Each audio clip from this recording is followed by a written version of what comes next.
सत्य समाचार, तटस्थ समाचार, समाज बदल्ने हाम्रो अभियान। नमस्कार, यो हो टाइम समाचार। म वीरेन्द्र मन सुरु गरौं कोरोना सम्बन्धी प्रसंगबाट। आइतबार पछिल्लो 24 घण्टामा कोरोना भाइरस कोभिड-19 को संक्रमणबाट थप 11 जनाको मृत्यु भएको छ। 1386 जनामा कोरोना संक्रमणको पुष्टि भएको छ। स्वास्थ्य तथा जनसंख्या मन्त्रालयका अनुसार देशभर 9251 नमुना परीक्षण गरिएको थियो। 6443 जनाको पीसीआर परीक्षण गर्दा 1183 र 2808 जनाको एन्टिजेन परीक्षण गर्दा 203 गरी 1386 जनामा संक्रमणको पुष्टि भएको छ। पछिल्लो 24 घण्टामा 8704 जना कोरोना संक्रमण मुक्त भएका छन्। हाल देशभर 45248 सक्रिय संक्रमित छन्। 43932 सक्रिय संक्रमित होम आइसोलेसनमा छन् भने 1316 जना संस्थागत आइसोलेसनमा छन्। उनीहरूमध्ये 269 जनाको आइसियु र 46 जनाको भेन्टिलेटरमा उपचार भइरहेको मन्त्रालयले जनाएको छ। मध्य प्रदेश सरकारमा नेकपा एकीकृत समाजवादीबाट एक राज्य मन्त्री थपिएका छन्। उद्योग, पर्यटन, वन, वातावरण मन्त्रालयका राज्य मन्त्री नेकपा यसका नागेन्द्र राय यादवलाई मुख्यमन्त्री लालबाबु राउतले नियुक्त गरेका हुन्। उनलाई आजै बिहान प्रदेश प्रमुख हरिशंकर मिश्रको उपस्थितिमा मुख्यमन्त्री राउतले पद तथा गोपनीयताको शपथ गराउनु भएको छ। उनी राज्य मन्त्री बनेका यादव रौतहटका हुन्। यस अघि मङ्सिर 5 गते नेकपा एकीकृत समाजवादीबाटै उद्योग, वन, पर्यटन तथा वातावरण मन्त्रीमा शत्रुघ्न महतो र प्रदेश मामिला तथा कानून मन्त्रीमा प्रमोद यादव मधेस सरकारमा सहभागी भइसकेका छन्। अब यो सँगै अब मधेस सरकारको मन्त्रीमण्डल 14 सदस्य भएको छ। मुख्यमन्त्री सहित 10 र 4 जना राज्य मन्त्री रहेका छन्।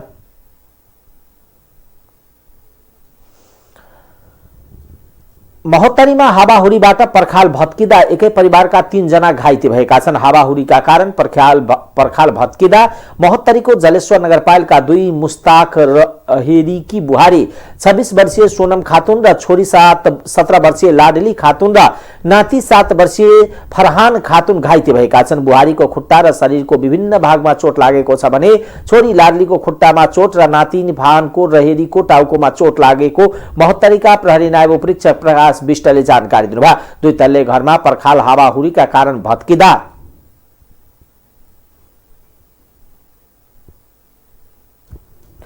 उनीहरू घाइते भएका छन्। उनीहरूको उपचार प्रादेशिक अस्पताल जनकपुरमा भइरहेको र अवस्था सामान्य रहेको जिल्ला प्रहरी कार्यालय महोत्तरीले जनाएको छ। त्यस्तै हावाहुरीबाट महोत्तरीमा 10 वटा घरमा क्षति पुगेको छ। उनीहरूको फुसको घर हावाहुरी भत्काएको तथा केहीको छानो उडाएर 3,20,000 रुपियाँ भन्दा बढी क्षति भएको डीएसपी विष्टले बताउनुभयो। सिराहामा नक्कली प्रहरीलाई सक्कली प्रहरीले नियन्त्रणमा लिएका छन्।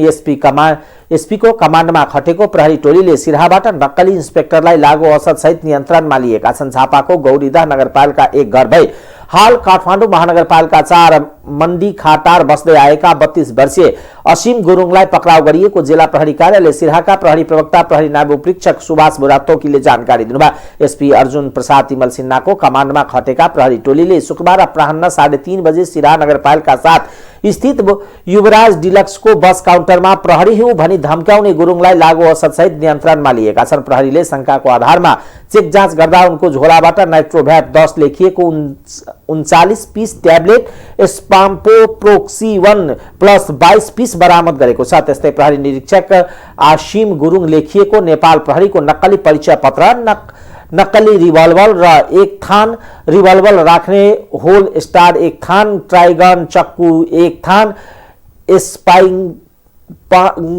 र असीम गुरुङ लेखिएको मेटल नेम प्लेट 2 थान, मोबाइल 2 थान, चेकबुक, एटीएम कार्ड, असीम गुरुङ नामको नेपाली नागरिकताको फोटोकपी, नेपाली रुपैयाँ 3000 र एनसेलको 3 वटा सिम बरामद गरेको छ।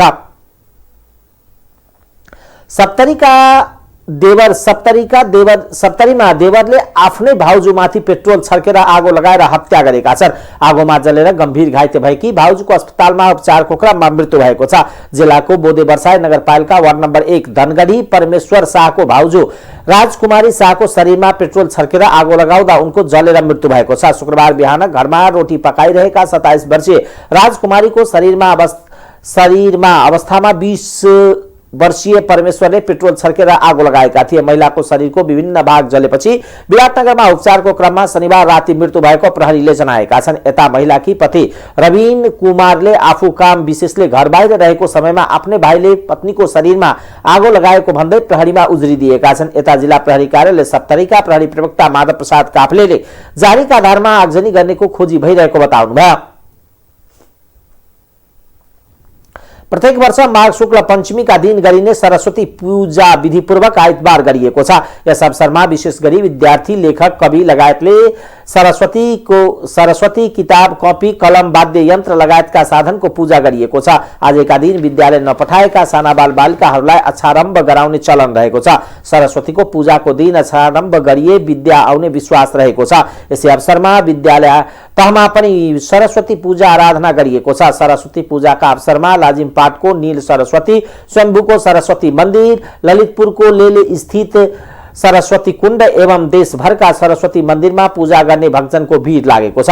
सरस्वतीलाई चढाइएको 7 गेडा अक्षता नछोई नीलेमा विद्या र बुद्धि वृद्धि भई विद्या देवीबाट चेतनाको ज्योति पाइन्छ भन्ने धार्मिक विश्वास छ। कोरोना महामारीका कारण अघिल्लो वर्ष झै यस वर्ष पनि काठमाडौँ मैती देवी, नील सरस्वती स्थान लगायतमा आराधना गर्नेको संख्या पातलिएको छ।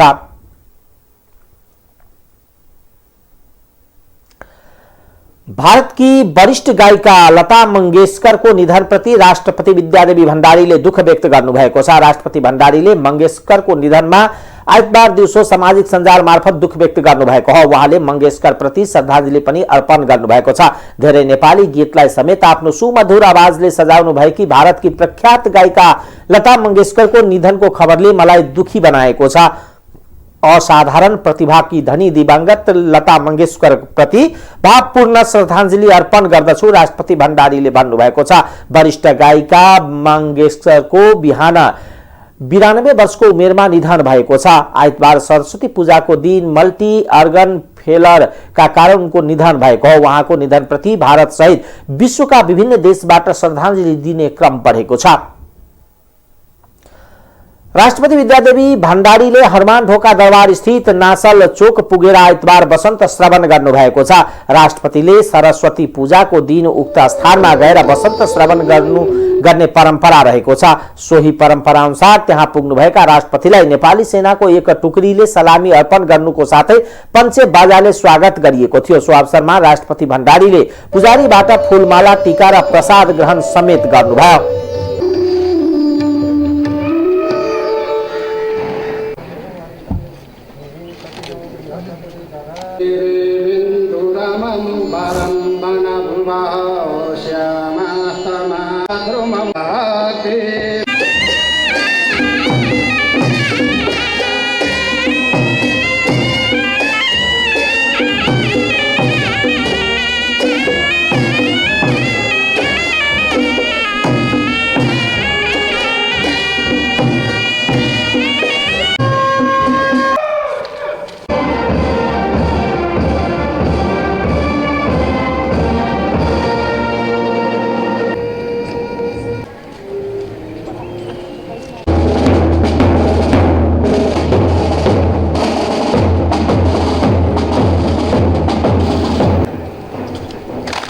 वसंत श्रवण समारोहमा राष्ट्रपति भण्डारी सहित उपराष्ट्रपति नन्द बहादुर पुन, प्रधानमन्त्री शेरबहादुर देउवा, प्रधान न्यायाधीश सोलेन्द्र शमशेर जबरा, सभामुख अग्नि प्रसाद सापकोटा, राष्ट्रिय सभाका अध्यक्ष गणेश प्रसाद तिमल सिन्हाको उपस्थिति थियो। समारोहमा सरकारका विशिष्ट अधिकारीहरूको समेत उपस्थिति थियो। वसन्त पञ्चमीका दिन देशभर विद्या की देवी सरस्वतीको पूजा आराधना गरिन्छ। प्रधानमन्त्री शेरबहादुर देउवा, एमाले अध्यक्ष केपी शर्मा ओली र माओवादी अध्यक्ष पुष्पकमल दाहाल प्रचण्ड बीच प्रधानमन्त्रीको सरकारी निवास बालुवाटारमा छलफल भएको छ। प्रधानमन्त्री शेरबहादुर देउवासँगको बैठकका लागि एमाले अध्यक्ष ओली र नेकपा माओवादी केन्द्रका अध्यक्ष प्रचण्ड आइतबार दिउँसो 4 बजेको समयमा बालुवाटार पुग्नु भएको थियो। निवर्तमान प्रधानमन्त्री ओली प्रधानमन्त्री पदबाट बाहिरिएपछि औपचारिक बैठकका लागि पहिलो पटक बालुवाटार प्रवेश गर्नुभएको हो। उहाँहरू बीचमा पछिल्लो समसामयिक राजनीतिका साथसाथै मिलेनियम च्यालेन्ज कर्पोरेसन एमसीसी बारेमा छलफल भएको बालुवाटार स्रोतले जनाएको छ। अमेरिकाले फागुन 16 गते भित्र मिलेनियम च्यालेन्ज कर्पोरेसन एमसीसी सम्झौता संसदबाट अनुमोदन गरिसक्ने पत्र पठाएपछि प्रधानमन्त्री तत्कालै सम्झौता पास गर्ने तयारीमा हुनुहुन्छ। तर सत्ता साझेदार नेकपा एकीकृत समाजवादी र माओवादी केन्द्रले संशोधन गरेर मात्र पास हुनुपर्ने अडान लिएपछि प्रधानमन्त्री देउवा अप्ठ्यारोमा हुनुहुन्छ। त्यस्तै सभामुख अग्नि सापकोटाले लगातार संसद बैठक बस्ने मिति सारेको विषयमा पनि प्रधानमन्त्री देउवा असन्तुष्ट हुनुहुन्छ।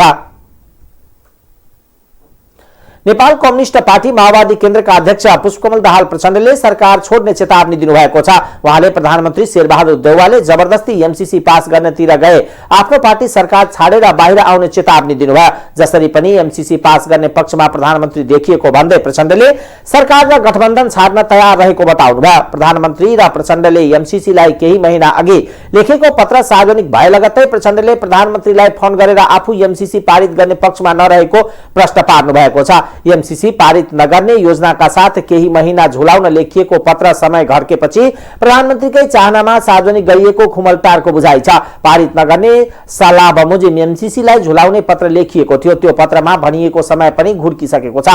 समय घर्केपछि पत्र सार्वजनिक गर्नुको अर्थ दबाब दिएर एमसीसी पारित गर्न खोज्नु भएको खुमलटारको बुझाइरहेको छ। त्यो कुनै पनि अवस्थामा स्वीकार्य नभएको खुमलटारको स्रोतले को भनाइ छ। पत्र सार्वजनिक भएसँगै प्रचण्डले देउवालाई फोन गरेर एमसीसी पारित गर्ने पक्षमा हुनुहुन्छ भने केपी शर्मा ओलीसँग मिलेर पारित गर्नुस् भनेका छन्।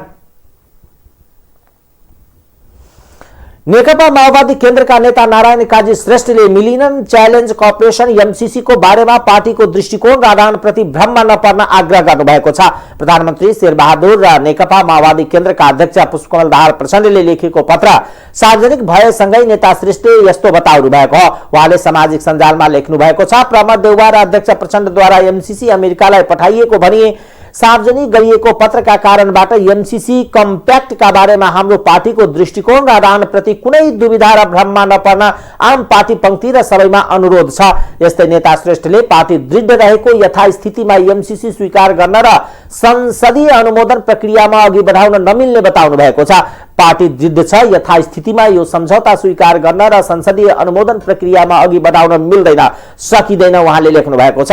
यो अनुमोदन सम्झौतालाई अन्तर्राष्ट्रिय सन्धि जस्तो संसदबाट पारित गराएर प्रचलित कानूनभन्दा माथि लैजान खोजिएको भन्दै चर्को विरोध भइरहेको छ। सम्झौता नेपालकै हितमा छ भन्ने प्रधानमन्त्री सहित जिम्मेवार नेताहरूले समेत जनस्तरमा यसबारे प्रश्न कुरा बुझाउन सकेका छैनन्। सभामुख अग्निप्रसाद सापकोटा र कानून न्याय तथा संघीय मामिला मन्त्री दिलेन्द्र प्रसाद बडु बीचमा भेटवार्ता भएको छ।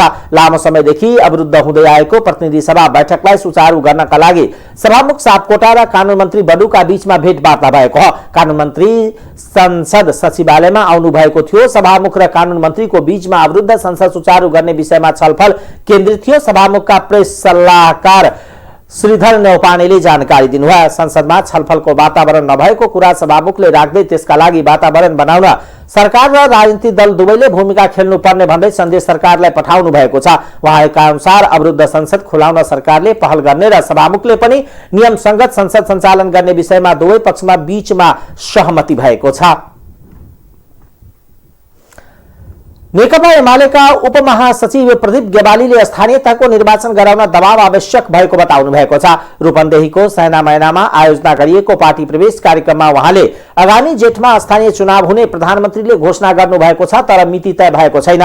त्यसै कारणले जेल पत्याउने अवस्था छैन। उपमहासचिव गेवालीले प्रतिपक्षीले छिटो चुनाव गरे भनिरहँदा सरकारमा भएका दल चुनावबाट भागेको आरोप लगाउँदै चुनाव कम्युनिस्टका लागि अन्तिम लक्ष्य नभई त्यसका माध्यमबाट आर्थिक सामाजिक रूपान्तरण हुन सक्ने उल्लेख गर्नुभयो। उहाँले चुनावबाट सबै कुरा हिसाब किताब गर्न चाहन्छौ उहाँले बताउनुभयो। 5 महिनाभित्र पास गर्छौँ पत्र लेखेँ। यतातिर फर्केर नेपाली अडियन्सतिर चाहिँ संशोधन नभइकन यो पासै हुन सक्दैन भनेर जनतालाई बुझाउनु यो धन्दामा वर्तमान सरकारले साथीको लागेको मान्छ। त्यसले गर्दाखेरि अन्तर्राष्ट्रिय जगतमा नेपालको विश्वसनीयता लगायतका प्रश्नहरूमा किसिमको सङ्कटको स्थिति सृजना भएको अवस्था छ। त्यस भएर सारमा मुलुकको वर्तमान अवस्था चाहिँ आर्थिक हिसाबले, राजनीतिक हिसाबले र बाह्य सम्बन्धको हिसाबले सबै हिसाबले व्यवसायहरू सुरु गर्नको निम्ति ऋण माग्यो भने ब्याङ्कहरूले उनीहरूलाई पैसा दिन नसक्ने अवस्था सुरु गर्न भएको 5 गते कुरा हुँदैछ। त्योभन्दा 2 महिना अगाडि नै चुनाव गर्नुपर्ने संवैधानिक दायित्वलाई छल्नका लागि सत्ता गठबन्धन अनेकौँ बाहना यसबिचमा चाहिँ गरेर उहाँले समय गाल्नु। ऊ आफै न्यायपालिका पनि हो, न्यायिक समिति लगायतका माध्यमबाट उसले न्याय सम्पादनको काम पनि गर्छ। फरक के हो भनेदेखि प्रतिनिधि सभा र प्रदेश सभामा पहिले पार्लिमेन्टको अथवा प्रदेश सभाको चुनाव हुन्छ र पार्लिमेन्ट अथवा प्रदेश सभाबाट सरकारको जन्म हुन्छ। स्थानीय तहमा पहिले सरकारको चुनाव हुन्छ, कार्यपालिकाको चुनाव हुन्छ।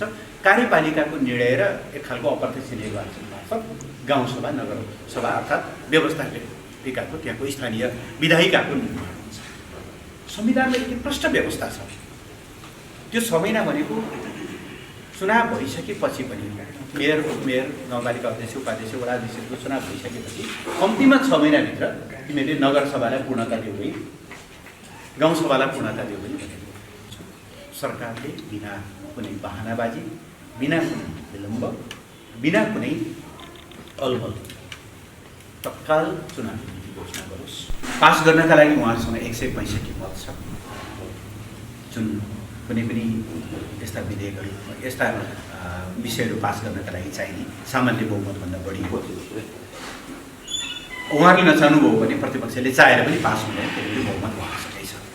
त्यस कारणले अहिले हाम्रो प्रश्न बनाइएको सबभन्दा पहिले उहाँहरूले सरकारले के चाहेको यस विषयमा जनतालाई बिना गुमराह प्रश्न पार्नु।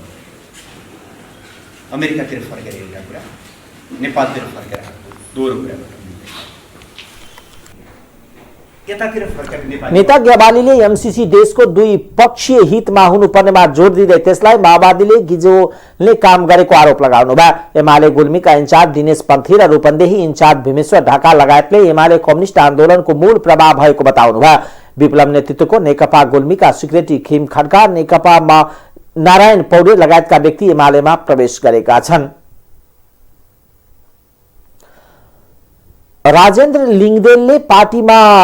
राप्रपाका अध्यक्ष राजेन्द्र लिङदेलले पार्टीमा कोही असन्तुष्टि हुनु पर्ने अवस्था नरहेको बताउनु भएको छ। आइतबार पार्टी केन्द्रीय कार्यालयमा नवनियुक्त पदाधिकारी एवं विभागीय प्रमुखहरूको पदस्थापना, स्वागत र मनोनयन पत्र हस्तान्तरण कार्यक्रममा बोल्दै अध्यक्ष लिङदेलले सबैसँग संवादको थालनी गरिएको र कोही निराश हुनु नपर्ने बताउनुभयो। देशले राप्रपाको आवश्यकता महसुस गरिरहेको, पार्टीले लिएको राज संस्था र हिन्दू राष्ट्र पुनर्स्थापनाको एजेन्डा दिन प्रतिदिन लोकप्रिय बन्दै गएको अवस्थामा राप्रपाले नवीन यात्रा प्रारम्भ गरिरहेको अध्यक्ष लिङदेलले बताउनुभयो। सानोतिनो विषयमा नअल्झौ, बृहत राप्रपा निर्माणमा जुट्नुपर्ने आवश्यकता रहेको बताउनुभयो। असन्तुष्ट हुने अथवा असन्तुष्ट रहनुभएको अवस्था छैन। अब निवर्तमान अध्यक्षजीसँग केही विषयहरू छन्, त्यस विषयमा हामी छलफलमा छौँ र त्यो विषयमा पनि हामी निकट भविष्यमै टुङ्गोमा पुर्याउँछौँ र राष्ट्रिय प्रजातन्त्र पार्टीका कार्यकर्ता र राष्ट्रिय प्रजातन्त्र पार्टीका शुभेच्छुकहरूलाई हामी निराश बनाउँदैनौँ। त्यो अहिले अब भनिहाले कि राष्ट्रिय प्रजातन्त्र पार्टीका तमाम कार्यकर्ता र शुभेच्छुकहरूलाई हामीले निराश बनाउँदैनौँ। चाँडै हामी सकारात्मक सन्देश प्रवाह गर्छौँ। भर्खर भेटघाट अध्यक्ष लिङदेलले यसैको प्रयासस्वरूप शनिबार मात्र निवर्तमान अध्यक्ष कमल थापासँग भेटवार्ता छलफल भएको र छलफल सकारात्मक रहेको र संवाद जारी रहने सहमति भएको बताउनुभयो। समारोहमा निवर्तमान अध्यक्ष डाक्टर प्रकाश चन्द्र लोनी, पार्टीका निर्वाचित पदाधिकारीले नवनियुक्त पदाधिकारीलाई बधाई शुभकामना दिनुभएको छ। राप्रपाका महामन्त्री भुवन पाठकले यथास्थितिमा एमसीसी संसदमा टेबुल भए आफ्नो पार्टीले एमसीसी को पक्षमा मतदान नगर्ने बताउनु भएको छ। राजधानीमा आइतबार आयोजित एक कार्यक्रममा उहाँले यथास्थितिमा एमसीसी पारित गर्नु हुँदैन, एमसीसी सम्झौतामा भएका केही दफाहरू विवादित रहेको र राष्ट्रिय अखण्डतामा प्रभावित पार्ने खालका रहेको समेत बताउनुभयो। त्यसैले यथास्थितिमा एमसीसी पारित गर्नु हुँदैन र यथास्थितिमा एमसीसी बारे संसदमा मतदान भयो भने राप्रपाले विपक्षमा मतदान गर्ने बताउनुभयो। उहाँले पार्टी कुनै पनि हालतमा नफुट्ने समेत दावी गर्नुभयो। उहाँले निवर्तमान अध्यक्ष कमल थापाले केही माग राख्नु भएको छ। ती मागबारे पार्टीभित्र अनौपचारिक रूपमा छलफल जारी रहेको समेत बताउनुभयो। हिजो बिहान निवर्तमान अध्यक्ष कमल थापा र वर्तमान अध्यक्ष राजेन्द्र लिङ्गदेल बीचमा छलफल भएको छ। यो आइस ब्रेक भएको र कसरी मिलेर जाने भन्ने विषयमा उहाँहरू बीच छलफल भएको बताउनुभयो। अब पार्टी विभाजन हुने सम्भावना नरहेको समेत प्रश्न पार्नुभयो। त्यो विषयमा पार्टीमा अनौपचारिक रूपले छलफल जारी छ र हिजो बिहान निवर्तमान अध्यक्ष कमल थापा र वर्तमान अध्यक्ष राजेन्द्र लिङ्गदेलको बिचमा सौहार्दपूर्ण वातावरणमा भेटघाट भएको छ, छलफल भएको छ। यसले एउटा आइस ब्रेक गरेको छ। अब जुन यो असहमतिहरू छ त्यसलाई कसरी सहमतिमा गराउने, कसरी मिलेर जाने, कसरी पार्टीलाई एकताबद्ध गराउने भन्ने विषयमा छलफल भएको छ र हामी सबैलाई आशा पनि छ, विश्वास पनि छ र भरोसा पनि छ के भने पार्टी विभाजन हुने सम्भावना छैन र पार्टी फेरि एकताबद्ध भएर आगामी स्थानीय तहको निर्वाचनमा यो 6 महिनाको अवधिमा यो सरकारको विश्लेषण गर्दाखेरि हरेक पक्षमा सरकार असफल भएको देखिन्छ। यथास्थितिमा यसमा संशोधन भयो, सुधार भयो र सुधार हुन सक्दैन, संशोधन हुन सक्दैन, त्यो आएन। अब त्यसमा राष्ट्रिय सहमति भएन, यसमा सुधार भएन भने त स्वाभाविक रूपले हामीले यसको पक्षमा मतदान गर्नु पर्ने आउँछ। चुनावमा के मार्क्समा गठबन्धन हो? अहिलेसम्म त्यो स्थानीय तह निर्वाचन परिचालन समितिको संयोजक छु। संयोजक भएको नाताले पनि हामीले स्थानीय तहको निर्वाचनको तयारीहरू गरिरहेछौँ र अहिले हाम्रो नीति चाहिँ सबै तहमा चुनाव निर्वाचनमा भाग लिने भन्ने हाम्रो नीति छ। त्यही पाठकले अब पार्टी एकताबद्ध भएर स्थानीय तहको निर्वाचनमा जाने पनि बताउनुभयो। एमालेको भातृ संगठन युवा संघले आइतबार मध्याह्न गण्डकी प्रदेशका मुख्यमन्त्रीको कार्यालय अघि कालो बेलुन उडाएका छन्। त्यस क्रममा 3 जना कार्यकर्ता पक्राउ परेका छन्। फोटो पत्रकार संजय साक्य, हरि अधिकारी र छिरिङ फेन्चुङ ठाकुरी पक्राउ परेका हुन्। संघका केन्द्रीय सर्कुलर अनुसार कालो बेलुन उडाइएको संघका केन्द्रीय सचिव समेत रहेका गण्डकी अध्यक्ष महेन्द्र गुरुङले जानकारी दिनुभयो। युवा संघ गण्डकी, कास्की र केन्द्रका प्रतिनिधिहरूले कालो बेलुन उडाएका थिए। कालो बेलुन उडाएर उनीहरू प्रहरीबाट उम्किन सफल भए पनि फोटो पत्रकार साक्य सहित 3 जना भने पक्राउ परेका छन्। कालो बेलुन उडाउँदै युवाहरूको मूल्य वृद्धि फिर्ता लगायतका नारा लगाएका थिए। 3 दिन अघि मात्र युवा संघले पोखरामा मूल्य वृद्धिको विरोध अगाडि डोरी तान्ने र मोटरसाइकल घचेट्ने गर्दै विरोध प्रदर्शन गरेको थियो। सरकारले गरेको पेट्रोलियम पदार्थको मूल्य वृद्धिको विरुद्ध नेत्र विक्रम चन्द्र विप्लव नेतृत्वको नेकपा निकट विभिन्न जनवर्गीय संगठनले चक्काजाम गरेर प्रदर्शन गरेको छ। उनीहरूले प्रदर्शनी मार्ग स्थित रत्नराज क्याम्पस अगाडि 1 घण्टा चक्काजाम गरी विरोध प्रदर्शन गरेका हुन्। प्रदर्शनकारीले सडकमा टायर बालेर सरकारको विरोध गरे। पछिल्लो समय नेपाल आयल निगमले पेट्रोलियम पदार्थको मूल्य वृद्धि गर्दै आइरहेको छ। नेपाल आयल निगमले पछिल्लो पटक माघ 18 गते मध्यरातीदेखि लागू हुने गरी पेट्रोलियम, डिजल र मट्टी तेलको मूल्य प्रति लिटर 3 रुपियाँले बढाएको छ।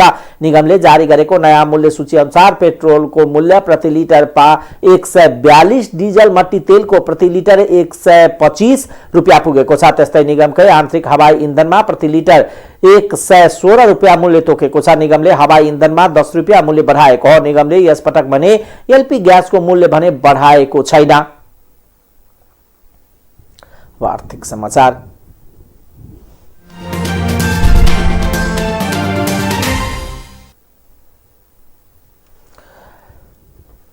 नेपाल भारत रेल सेवा सम्झौता संशोधनले कन्टेनर ढुवानीमा भारतीय कन्टेनर निगम कोकनको एकाधिकार त अन्त्य भयो, तर नेपालको वैदेशिक व्यापारले यसको लाभ त पाएनन् नै, हैरानी झन बढेर गयो। सम्झौता संशोधनपछि भारतकै 2 निजी कम्पनी कोकनको प्रतिस्पर्धीमा उत्रिए। कोकनले प्रतिस्पर्धी कम्पनीलाई दबावमा राख्न चालेको चालको मार भने नेपाली आयातकर्ताले उठाउनु परेको छ। प्रतिस्पर्धी निजी कम्पनीलाई तह लगाउन स्वातै भाडा घटाएको कोकन अहिले रेल आपूर्ति पनि त्यसरी नै कटौती गरेपछि ढुवानी अस्तव्यस्त बन्न पुगेको आयातकर्ता बताउँछन्। कोकनले अहिले भारतको कोलकाता र कहिले विशाखापट्टनम बन्दरगाहमा आयातकर्तालाई समस्यामा परेको छ। 1 महिना अघि कोलकाता बन्दरगाहमा रेल याका आपूर्तिमा झमेला गरेको कोकनले अहिले विशाखापट्टनम बन्दरगाहमा नियमित रेल संख्यामा कटौती गरेको हो। तेस्रो मुलुकबाट यो बन्दरगाह हुँदै आउने कतिपय कन्टेनर 2 महिनादेखि बन्दरगाहमै रोकिएको आयातकर्ता आशिष लाठले बताउनुभयो। कोकनले रेल उपलब्ध नगराएपछि विशाखापट्टनम बन्दरगाहमा 2 महिनादेखि सो समस्या आइरहेको छ।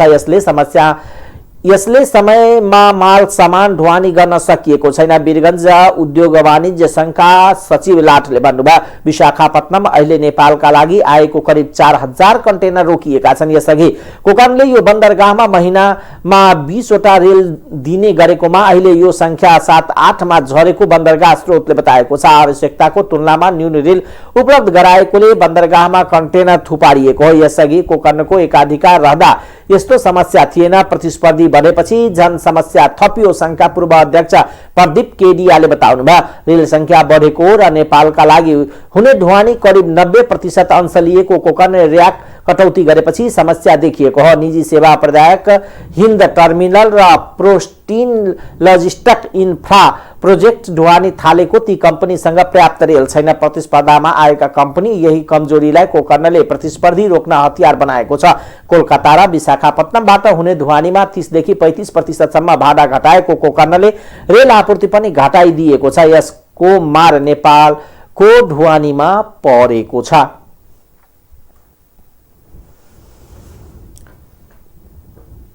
भारत की वरिष्ठ गायिका अब अंतर्राष्ट्रीय समाचार।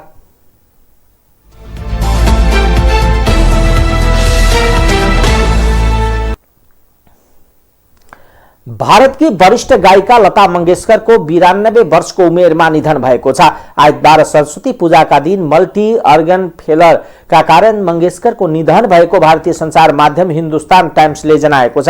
स्वास्थ्यमा समस्या देखिएपछि उहाँलाई अस्पताल भर्ना गरिएको थियो। यसअघि उहाँलाई कोरोना भाइरसको संक्रमणसँगै निमोनिया समेत भएको थियो, तर उपचारपछि स्वास्थ्यमा क्रमिक सुधार आएपछि उहाँलाई गएको 14 गते भेन्टिलेटरबाट बाहिर निकालिएको थियो, तर फेरि स्वास्थ्यमा समस्या आएपछि हिजो भेन्टिलेटरमा राखेर उहाँको उपचार थालिएको थियो। लता मंगेशकरले 13 वर्षको उमेरदेखि गीत गाउन थाल्नु भएको थियो। उहाँले 30,000 भन्दा धेरै गीत गाइसक्नु भएको छ भने भारतीय मात्र नभएर नेपाली लगायतका अन्य धेरै भाषामा समेत उहाँले स्वर दिनुभएको छ।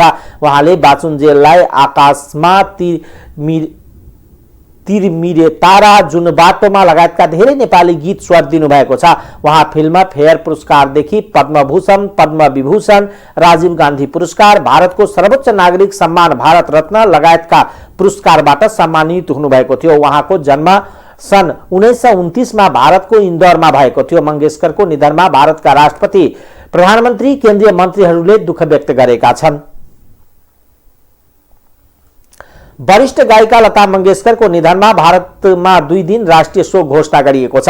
समाचार एजेन्सी ANI का अनुसार सरकारले मंगेशकरको निधनमा आइतबार र सोमबार 2 दिन राष्ट्रिय शोक घोषणा गरेको हो। 2 दिन राष्ट्रिय झण्डा आधा झुकाउने बताइएको छ। यसका साथै महाराष्ट्रका मुख्यमन्त्री उद्धव ठाकरेले लता मंगेशकरको अन्त्येष्टि राजकीय सम्मानका साथ गर्ने घोषणा गर्नुभएको छ। वरिष्ठ गायिका मंगेशकरको बिहान 92 वर्षको उमेरमा निधन भएको छ।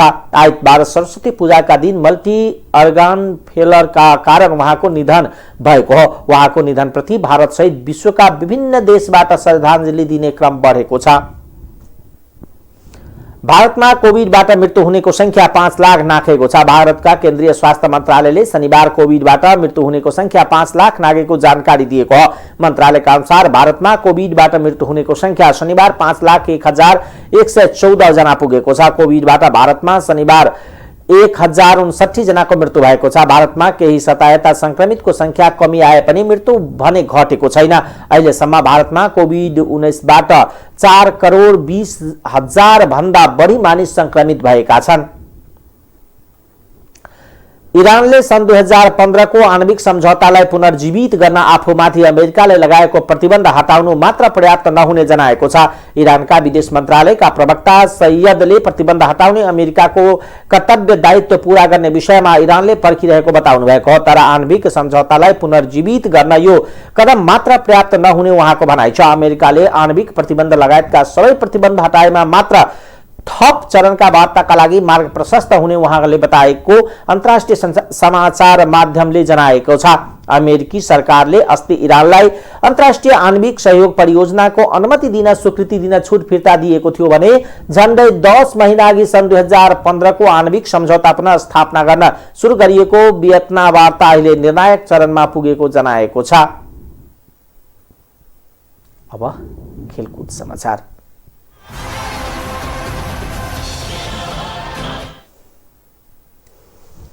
19 वर्ष मुनिका विश्वकप विजेता टोलीका खेलाडीले जनही 40 लाख भारतीय रुपैयाँ पाउने भएका छन्। भारतको board of control for cricket बीसीसीआईले विश्वकप जितेका भारतीय टिमका हरेक खेलाडीलाई जनही 40 लाख भारु प्रदान गर्ने जनाएको छ। त्यस्तै टिमका पदाधिकारीहरूलाई जनही 25 लाख भारु प्रदान गरिने बताइएको छ।